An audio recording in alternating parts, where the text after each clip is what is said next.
Zuliano de nacimiento, con el tiempo le tocaría asumir las riendas de la capital de su estado.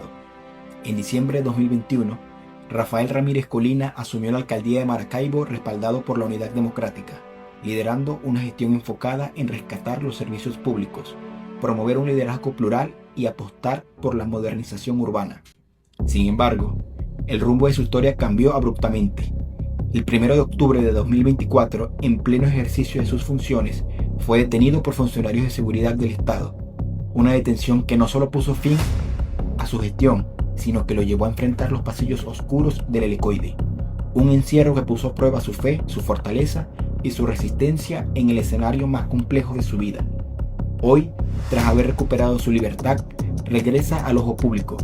Se encuentra con nosotros para conversar, sin filtros, sobre su experiencia en la gestión municipal, los días tras las rejas, los retos actuales de la región zuliana y su visión sobre el complejo panorama político actual. Flaquear la fe, creo que nunca. O sea, tú tenías momentos en donde yo debo decir que tenía conversaciones francas con Dios desde mi molestia. Yo le manifestaba desde mi molestia que no entendía por qué estaba en esa situación. Pero sin embargo, nunca hubo dudas de que algo más grande te cuida y ese algo es Dios, y ahí no tuve nunca ningún momento de duda. Siempre tienes la incertidumbre, porque lo más duro de la cárcel es que tú sabes cuándo entras, pero no sabes cuándo sales y no sabes cómo sales, porque te puede pasar cualquier cosa. Puedes tener un problema de salud sobrevenido. Por ejemplo, si te llegase a dar un ACV, puedes terminar con una condición. O peor aún, si te llegase a dar un infarto, como le pasó a Alfredo Díaz, perdón, tú puedes ver en el escenario que no sales de la cárcel. Entonces, esa es como la incertidumbre más fuerte que tú tienes en ese momento. ¿Cómo combates eso? Con mucha oración. Yo creo que una de las cosas que yo rescato más del esfuerzo que hicimos es la oración. Porque la oración tiene como tres cosas. La primera es el reforzamiento de tu fe, pero la segunda es una escucha y una interacción activa con Dios que te permite poder saber qué es lo que te espera y te da tranquilidad. Eso yo creo que es lo que yo rescataría de mi mayor aprendizaje. Tuve muchos otros aprendizajes, los buenos y los malos, pero de los aprendizajes que yo más rescataría es ese que te estoy mencionando. Mucho se especula sobre las condiciones de reclusión. Desde su experiencia humana, ¿cuál fue la realidad real que viviste allí adentro? Mira, de la especulación en la reclusión, te puedo decir que estamos hacinados, sí, éramos 16 en una celda, por ejemplo. En la primera celda tuvimos el olor de las aguas residuales porque estaban cerca de la celda. Tuvimos rata. Esas cosas pasan, esas cosas son verdad. Sin embargo, dentro de todo el ambiente es llevadero, porque, bueno, nosotros éramos 16 políticos, a lo mejor ahí tú no estabas mezclado con la población común y eso hacía que fuera más llevadera la situación, porque los temas de conversación eran políticos, de alguna manera intercambiábamos no solo oraciones, sino también libros para poder leer y además intercambiamos las opiniones después de leído. Yo creo que esa es una de las cosas que yo rescataría del tema de la reclusión. Yo tengo que decirlo con mucha responsabilidad. En mi caso particular, nunca fui víctima de una tortura física. Entonces, yo sí, esas cosas, si uno es serio, tiene que reconocer las cosas que no pasaron.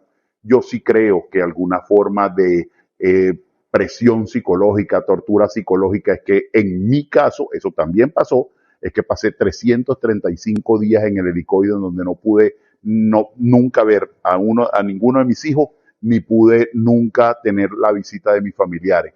No tuve contacto con abogados, eso también pasó.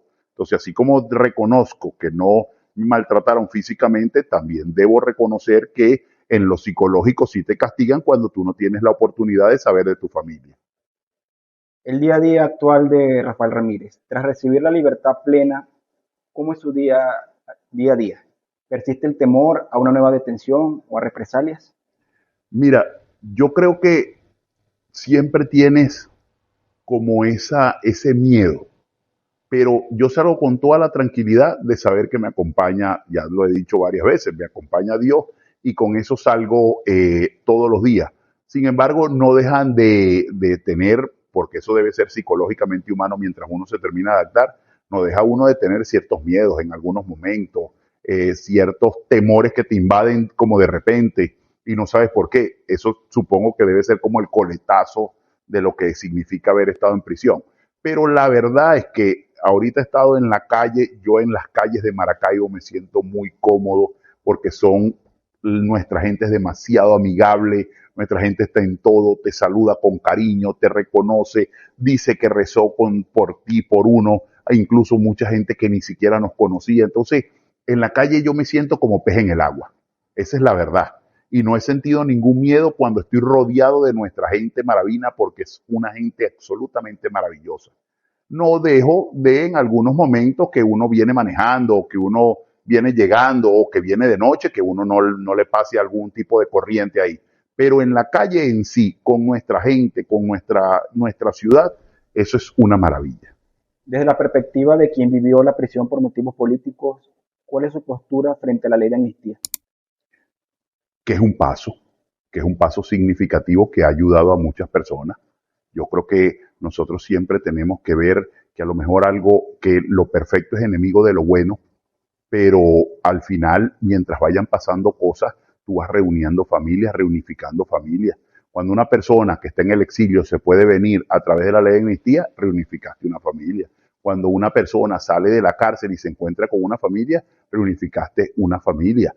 Que ha podido ser algo más grande estructuralmente y resolverlo el gobierno de un plumazo, haciendo un decreto con la lista de todos los presos y firmarlo. Sí, eso ha debido suceder así. Ha debido ser una sola lista firmada, todos para la calle. Eso es lo que ha debido pasar. Sin embargo, como eso no pasó, no hay que desconocerle que la ley de amnistía ha ayudado a que muchos se hayan beneficiado por ese mecanismo. Injusto por demás el proceso judicial, pero tuviste un mecanismo que te permitió utilizarlo. Entonces, esas cosas, todo tiene su valor y todo tiene su alcance.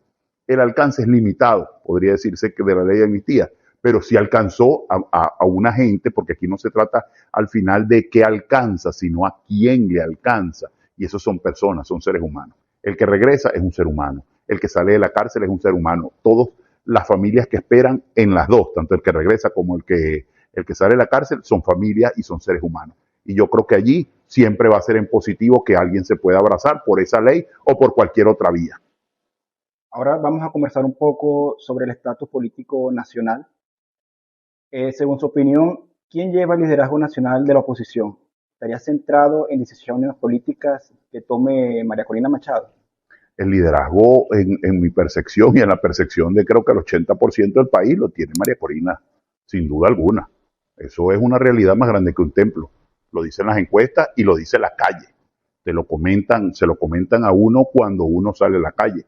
Entonces, yo creo que allí, ahorita, esa discusión no tiene ningún sentido. O sea, el reconocimiento está claro y es pleno. Yo lo que creo que nosotros tenemos otras cosas que resolver en lo político, pero eso no. ¿Quién lidera la oposición? No, eso está resuelto. ¿Qué opina de la decisión de que Manuel Rosales pretenda abandonar la mesa de la Unidad Democrática? Mira, todos hacemos falta en cualquier espacio.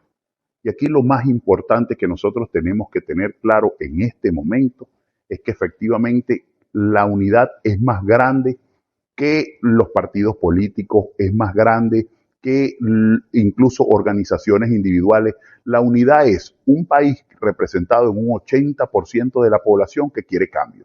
¿Quiénes están en ese 80% de la población? Todo el mundo. Partidos políticos, sectores, ONG, policía, militares, es decir, todo ese conjunto de gente que se manifestó el 28 de julio del 24 sigue siendo el mismo grupo de gente heterogéneo completamente que está en lo que pudiéramos llamar la oposición. Entonces, más allá de la discusión política de por qué fue la razón o cuál fue la razón para tomar X decisión y qué partido la tomó, porque al final esas son individualidades y decisiones que toma cada quien de acuerdo a su contexto. Lo importante saber es que todos empujamos y remamos hacia el mismo lado, que es el cambio político que este país requiere. Y eso sí está claro en todos los que somos los factores que podemos liderar ese cambio. Su situación legal actualmente, en el plano político actual, ¿se encuentra jurídicamente habilitado para ejercer cargos públicos? No lo sé, se los decía fuera del aire. No lo sé porque estamos a la espera de la sentencia. La sentencia explicará los términos en los que sale uno en qué condicionante está. En el auto que me dieron cuando me dieron la libertad, ese papel que mostré el día que salí, en ese solo tengo prohibición de salida del país y presentación cada 30 días. Eso es lo que dice ese auto que me dieron allí. Estamos a la espera de saber cuál es nuestra situación jurídica, pero eso no depende de nosotros, eso depende del tribunal, que todavía no ha emitido el pronunciamiento formal, o lo que se llama en el derecho la dispositiva.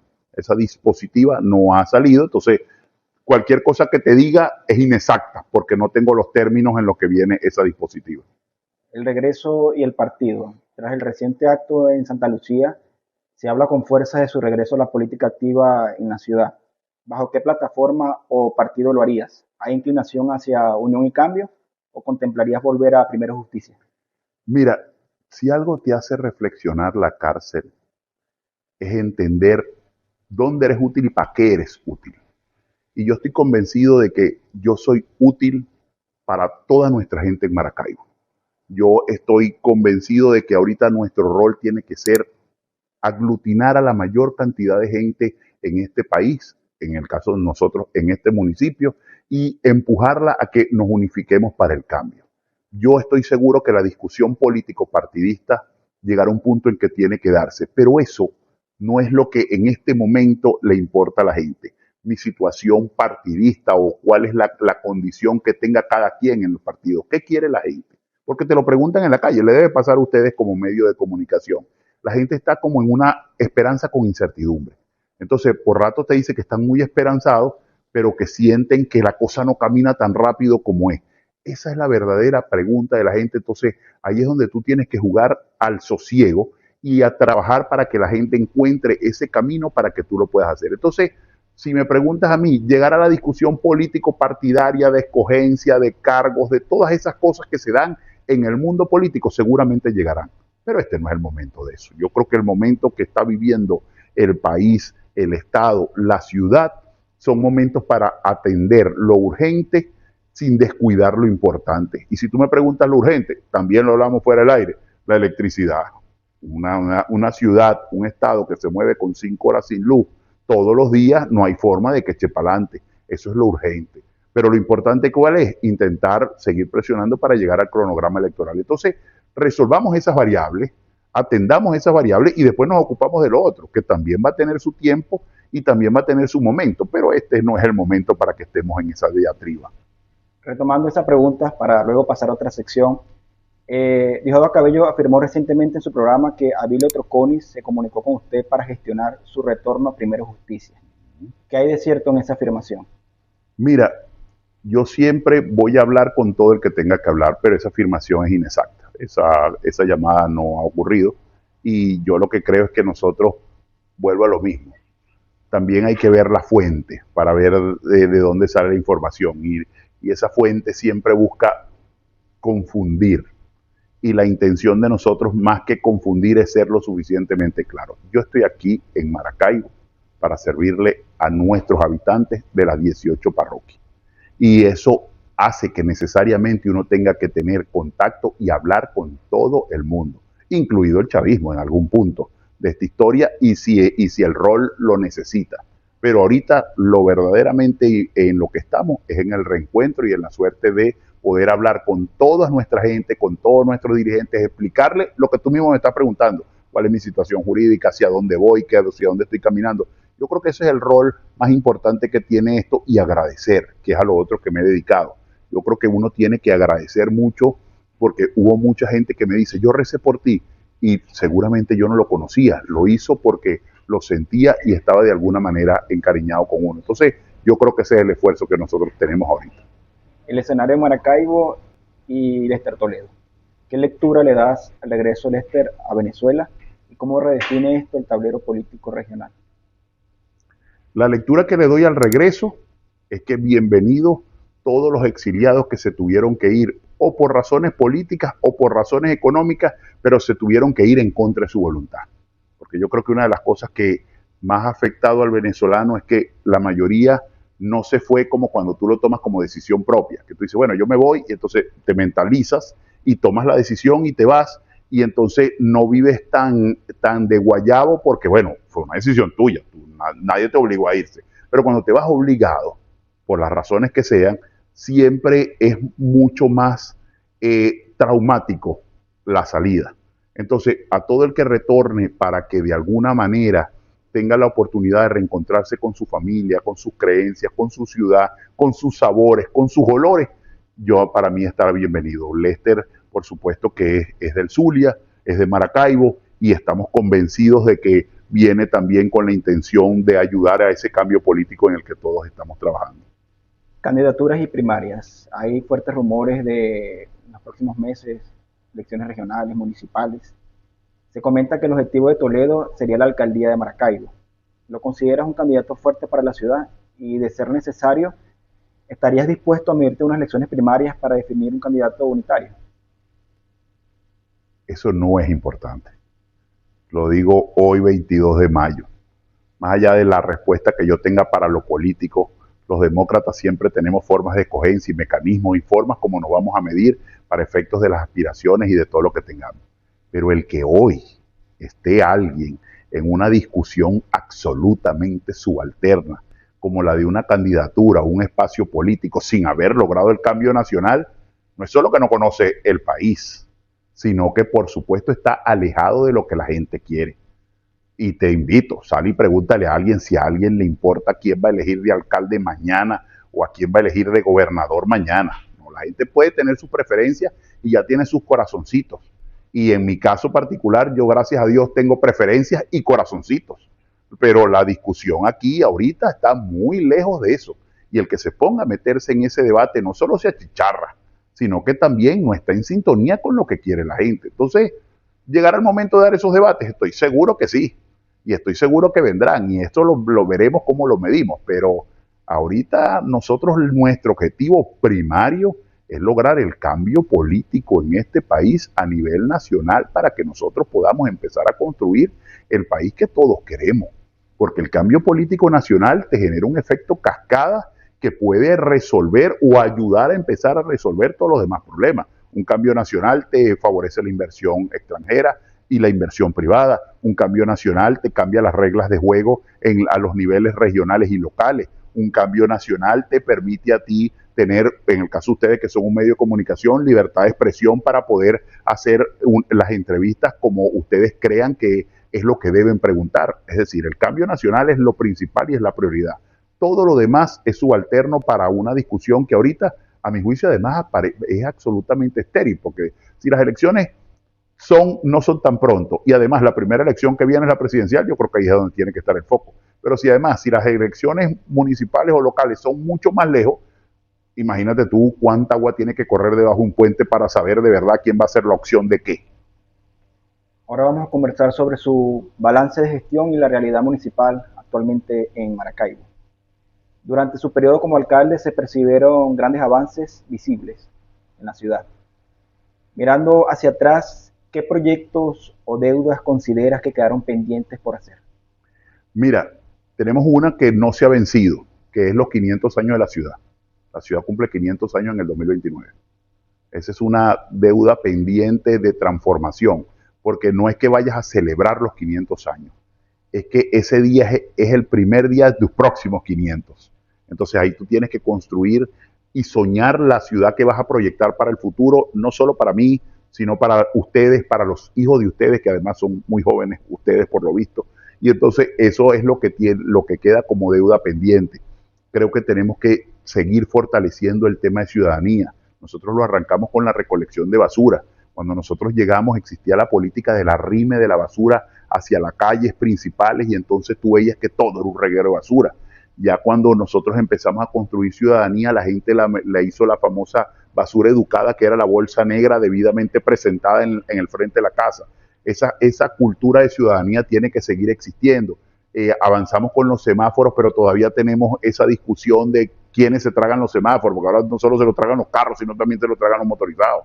Entonces, esa cultura es una de las que uno puede decir, pues esto quedó como tarea pendiente, más allá de lo que queda como tarea pendiente de gestión, porque al final las ciudades son cíclicas, y entonces siempre hay que estar haciendo gestión, es decir, tú siempre tienes que estar asfaltando porque el asfalto se agota, tú siempre tienes que estar cambiando tuberías porque las tuberías se agotan, tú siempre tienes que estar en los ornamentos y en la siembra de árboles porque eso se agota, pero la realidad es que tienes que pensar en la estructura de fondo de la ciudad. La transición en la alcaldía. Luego de su detención y tras la llegada de Adrián Romero como alcalde encargado, los maravinos sintieron una especie de vacío en el ritmo de la gestión que llevabas. A tu juicio, ¿qué ocurrió para que los ciudadanos notaran un retroceso en la gestión del alcalde? No sé, estaba preso y no tenía comunicación. Yo creo que una cosa que le debo reconocer al alcalde encargado, que en este caso fue Adrián, es la valentía de asumir cuando estás en esos niveles de presión. Porque esta conversación se está dando hoy porque estamos en un nuevo momento político, un nuevo escenario. Pero esta no era la misma discusión cuando se produjo mi detención y la correspondiente sucesión en el tema de la alcaldía. Entonces, eso tiene un dejo de valor que yo no dejo de significar. Además de eso, seguramente bajo muchas presiones, bajo muchos lentes y ojos, vigilando las cosas, no desde la buena fe, sino desde, por supuesto, viendo cómo se equivocaba. Entonces, más allá de lo que no se hizo, es entender que el contexto, el hombre es el hombre y su circunstancia, y el contexto era muy complejo para ese tiempo. Entonces, todo lo demás que yo te pueda hacer en valoraciones de lo que se hizo o no, no lo sé, porque la verdad es que nosotros no teníamos ninguna forma de comunicación para saber, mira, pasó esto o pasó aquello, o se hizo esto o se hizo aquello. Yo lo que sí reconozco es que se asumió en los tiempos de mayor oscuridad y de mayor miedo y peligro, y se hicieron las cosas que a bien se pudieron hacer. Para culminar, nos gustaría que nos dijera una evaluación actual. La crisis de servicios públicos en Maracaibo, el agua, la electricidad, el asfaltado, sigue siendo el principal dolor de cabeza de muchas personas. A lo que hoy se añade un problema de seguridad vial con el aumento de siniestros en las calles y en las avenidas. ¿Qué lectura le das a las respuestas que está dando la alcaldía actual a estas emergencias? ¿Y dónde se debe poner el foco de manera prioritaria?